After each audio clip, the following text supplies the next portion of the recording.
9 जून सन 2021, कक्षा 7वीं, विषय संस्कृत, उपविषय देववाणी संस्कृतम। प्रिय भैया बहनों, अभी तक आप लोगों ने हरिद्वारम का जो प्रथम गद्यांश था उसका अध्ययन किया और जिसके माध्यम से आप लोगों ने समझा महाराजा सगर के जो पुत्र थे कपिल मुनि के शाप के कारण भस्म हो गए थे। उन पुत्रों को, अपने वंशजों को का उद्धार करने के लिए महाराजा भगीरथ गंगा को पृथ्वी पर लाए थे। उन्होंने बहुत तपस्या की और तपस्या के कारण उनके वंशज जो महाराजा सगर के पुत्र थे उनका उद्धार हुआ। आज दूसरा गद्यांश कुछ इस प्रकार से है, उसे आप लोग समझेंगे। भारतस्य चतुर्षु कुंभ मेला स्थानेषु हरिद्वारस्य एक स्थानमस्ति। षड्वर्ष अनन्तरम् अत्र अर्धकुंभ मेला भवति। 12 वर्षानन्तरं च महाकुंभ मेला भवति। अस्यां मेलायां लक्षाधिकाः जनाः अत्र गंगायाः जले स्नानं कृत्वा आत्मानं धन्यं कुर्वन्ति। कुंभ मेला कारणात् एषा कुंभनगरी अपि कथ्यते। हरकीपैड़ी नामकं स्थानं ब्रह्मकुंड नाम्ना प्रसिद्धमस्ति। कथ्यते यत् महाराज विक्रमादित्यस्य भ्राता नीतिशतकस्य च रचयिता भर्तहरिः अत्रैव तपः अकरोत्, अमृतं च प्राप्तवान्। सायंकाले अत्र गंगायाः आरती भवति। असंख्यदीपकाः सहैव गंगायाः जले प्रवहन्ति। एतद् दृश्यं तु अति मनमोहकं भवति। अब इसमें शब्दार्थ की ओर ध्यान देंगे।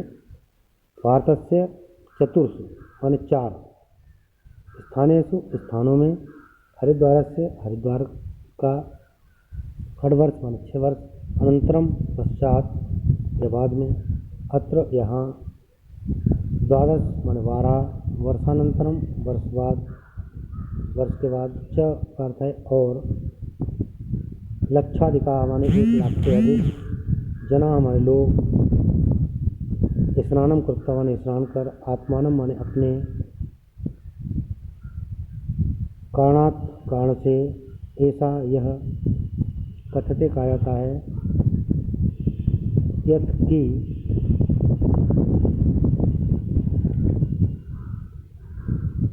भ्राता भाई अत्रैव यहीं प्राप्तवान प्राप्त किया,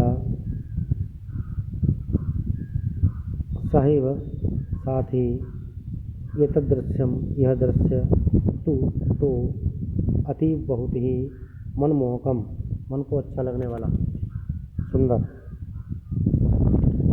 इस बार से शब्दार्थ हो गए। अब आप लोग इसका हिंदी अनुवाद समझेंगे। हिंदी अनुवाद के अंतर्गत भारतस्य चतुर्षु कुंभ मेला स्थानेषु हरिद्वारस्य एक स्थानमस्ति। भारत के 4 कुंभ मेला स्थानों में हरिद्वार का एक स्थान है। षड्वर्ष अनंतरम अत्र अर्धकुंभ मेला होती। 6 वर्ष बाद यहाँ अर्धकुंभ मेला होता है। 12 वर्षानंतरम च महाकुंभ मेला होती और 12 वर्षों के बाद यहाँ महाकुंभ मेला होता है। ठीक है। अस्य मेलायां लक्षाधिकाः जनाः अत्र गंगायाः जले स्नानं कृत्वा आत्मानं धन्यं कुर्वन्ति। इस मेले में लक्षाधिकाः 1 लाख से अधिक जनाः लोग अत्र गंगायाः जले स्नानं कृत्वा यहाँ गंगा जल में स्नान कर आत्मानं धन्यं कुर्वन्ति अपने को धन्य करते हैं। कुंभ मेला कारणात् ऐसा कुंभ नगरी अपि कथ्यते। कुंभ मेला के कारण से ऐसा कुंभ नगरी, यह इसे कुंभ नगरी अपि माने भी कथ्यते कहा जाता है। इसे कुंभ नगरी भी कहा जाता है। हरकीपैड़ी नामकम स्थानम ब्रह्मकुंड नामना प्रसिद्धम अस्ति। हरकीपैड़ी नामक स्थान ब्रह्मकुंड नाम से प्रसिद्ध है। कथ्यते यत् कहा जाता है कि महाराज विक्रमादित्यस्य भ्राता नीतिशतकस्य च रचयिता भर्तहरि अत्रैव तपः अकरोत्। कहा जाता है कि महाराज विक्रमादित्य के भाई और नीति शतक के रचयिता भर्तहरि ने यही तप किया था। अमृतम च प्राप्तवान, और अमृत प्राप्त किया था, अमर हुए हो गए थे।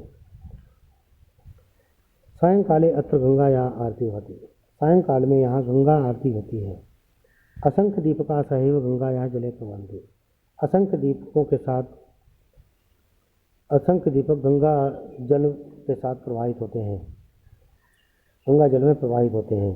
एतद् दृश्यम तो अति मनोहरम भवति, यह दृश्य तो बहुत ही सुंदर होता है।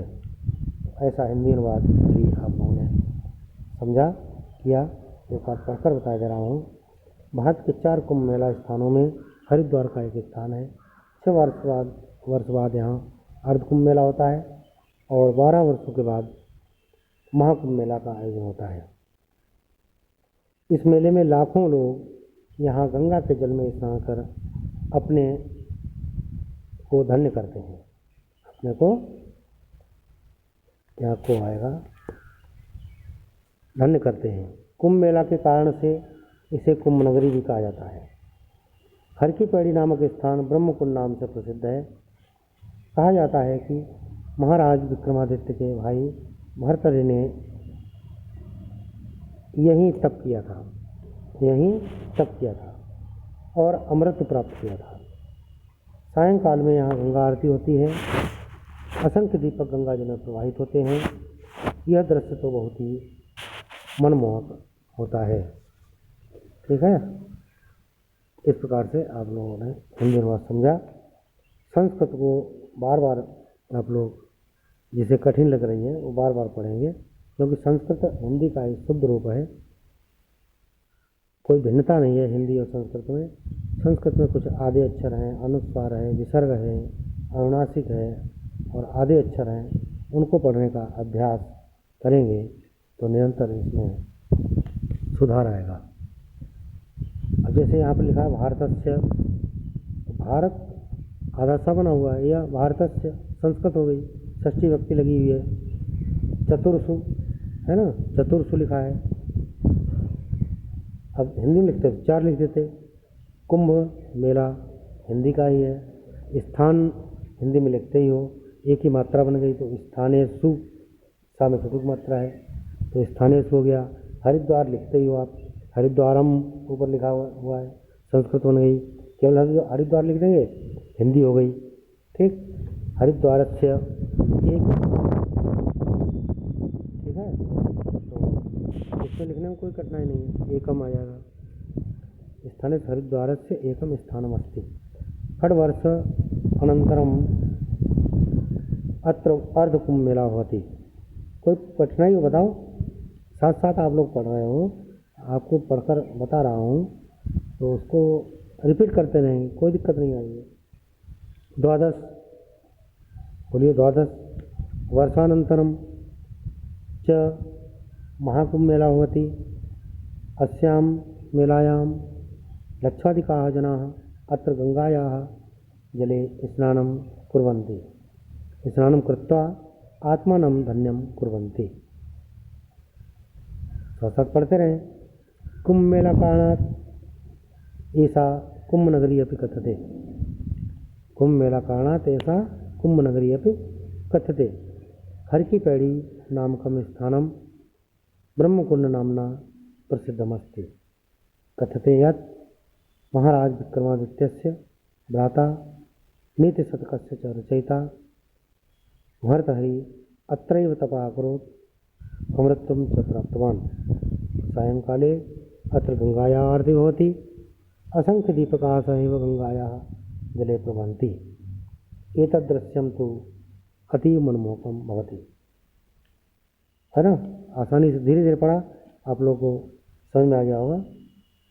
अब भी कोई कठिनाई अगर आ रही है तो आप लोग पर्सनल नंबर पर उस शब्द को लिखकर आप प्रेषित करेंगे तो आपको उसका उच्चारण करना बताया जाएगा, किस प्रकार से आपको उच्चारण करना है।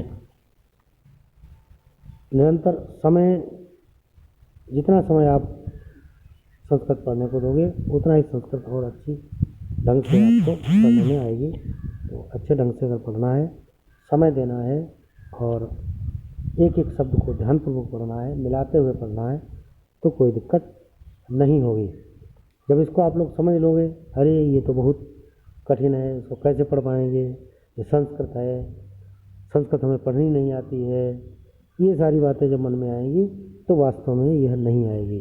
ठीक, इसके प्रति लगाव रखें, इसके संपर्क में रहें, तो आपको बहुत ही आसान तरीका बता रहे हैं कि सबसे बहुत ही आसानी से यह समझ में आ जाएगी, इसमें कोई संदेह नहीं है। ठीक है, तो इन दोनों गद्यांशों को पढ़ेंगे, नीचे संदर्भ स्वयं लिखेंगे। प्रस्तुत गद्यांश हमारे पाठ्य पुस्तक देववाणी संस्कृतम के हरिद्वारम नामक पाठ से लिया गया है और उसके बाद हिंदी अनुवाद डालेंगे। हिंदी अनुवाद दोनों गद्यांशों का लिखेंगे, लिखते लिखते साथ में पढ़ेंगे अवश्य, क्योंकि पढ़ते नहीं हैं तो जो साप्ताहिक मूल्यांकन होता है उसमें भी आपको जानकारी प्राप्त नहीं हो पाती है, परीक्षा में आप उसका उत्तर नहीं लिख पाते हैं। ठीक, तो अभी तक आप लोगों ने पढ़ा समझा, आगे भी इसको वैसे ढंग से लिखेंगे। धन्यवाद।